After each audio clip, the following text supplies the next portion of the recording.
Hello Munchkins and viewers alike, it's Munchie at Munchie's Place here. I am a rescue that takes in hamsters, gerbils, and mice, and today is all about an introduction story to a recent surrender intake. Her name is Hilda, previously known as Dorothy. We changed her name from Dorothy to Hilda just because she is very energetic, she is very hyper, she is a female Syrian hamster, and she is of the age to be very hyper and energetic due to her heat cycles. So we thought it would be kind of a cool idea to name her Hilda after the character from the Netflix TV series Hilda that I'm really hoping gets a season 2 because I thought it was just so enchanting and a very relaxing cartoon. And her personality fit a little bit better with that name because I used to have a great aunt Dorothy, and my great aunt Dorothy didn't remind me of Dorothy here, and just calling her Dorothy kind of gave me some weird vibes. So she's been renamed to Hilda. Now, because she was a surrender intake, I will go over with you about the interaction, how it went, but I also want you guys to be aware when it comes to surrender intakes, there is going to be privacy just because people are contacting the rescue asking personally if they can surrender. So I'm not going to shame them, I'm not going to degrade them. I like to be helpful and I like to let people know that there is better care out there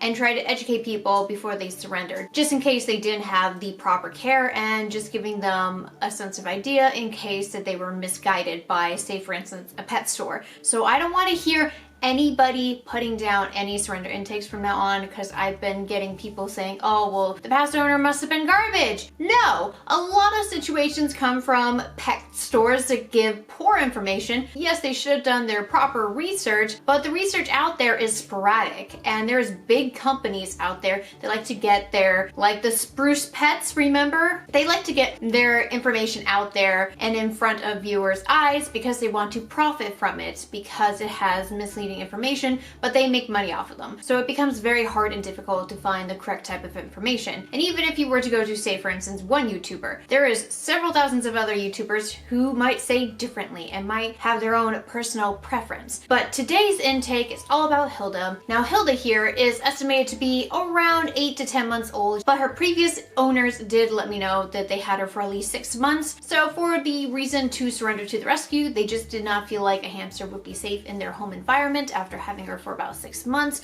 because their lab got introduced to the hamster after the hamster accidentally escaped and their lab was made aware of it. And unfortunately, you really need to make the right call of, hey, is this animal going to be safe with my other animals? You don't know how your dog's going to react. It might be a bad thing. And sometimes I also at my rescue let people know, hey, if you have a dog, this might not be the best situation, especially when it comes to bigger dogs or dogs that instinctively go after small rodents in burrows. That is a big problem. So they rehomed her, and that was a completely valid reason to rehome her. They did mention that they did keep her in a critter trail, but because they mentioned what they kept her in, we were able to step in and give them better information. Just letting them know that, hey, even though you have a critter trail, you know, we can use these for travel carriers, but these are not really suitable main enclosures, and we gave them information of good enclosures and their natural instincts to forage in the wild. 5 to 10 miles a night they run on average, depending on which species of hamster,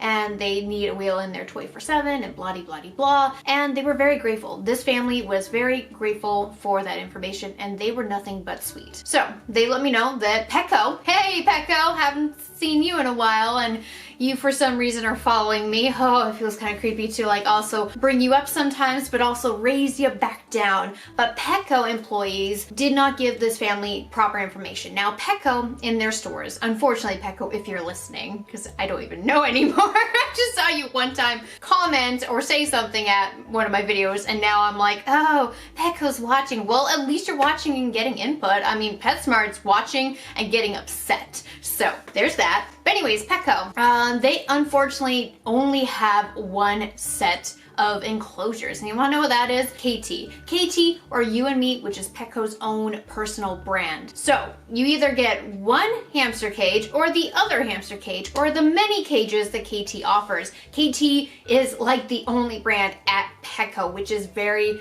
unsettling. I really wish Petco would venture off and maybe look at the preview cages, especially the preview 528 or any other really cool, suitable enclosure out there. I know that on their website they're listing a bunch of different enclosures, but that's only online sales because they're trying to compete with Chewy and Amazon. But in store, in person is where people tend to make those sale purchases for small animals, living small animals. Petco needs to start getting on it and be like, yeah, maybe we should introduce some new items because people are getting tired of seeing the same old thing. It's not interactive, it's not exciting. Petco has changed, but they haven't changed their whole stock. They've added newer, healthier choices, especially for their food and treats, because they're doing the all-natural route like how other natural pet stores are doing it. So Petco is going in the right direction for some of their small animal items, but for the majority of enclosures, they are still sticking with the same people. Come on, Petco, it's 2020. What are you doing? We're sick and tired of the same old KT stuff that honestly has killed, injured, and been stressful for hamsters, small animals, and so on and so forth. Just get with the program. So yeah, no, Petco, I am sad that your employees are still going off of what you want to push out to make sales on instead of being very educational. Now, this does not include all pet stores. When I worked at a pet store, I was definitely not giving people KT critter trails to go take home with them. I would tell them if they had a KT critter trail in their hands, hey, drop it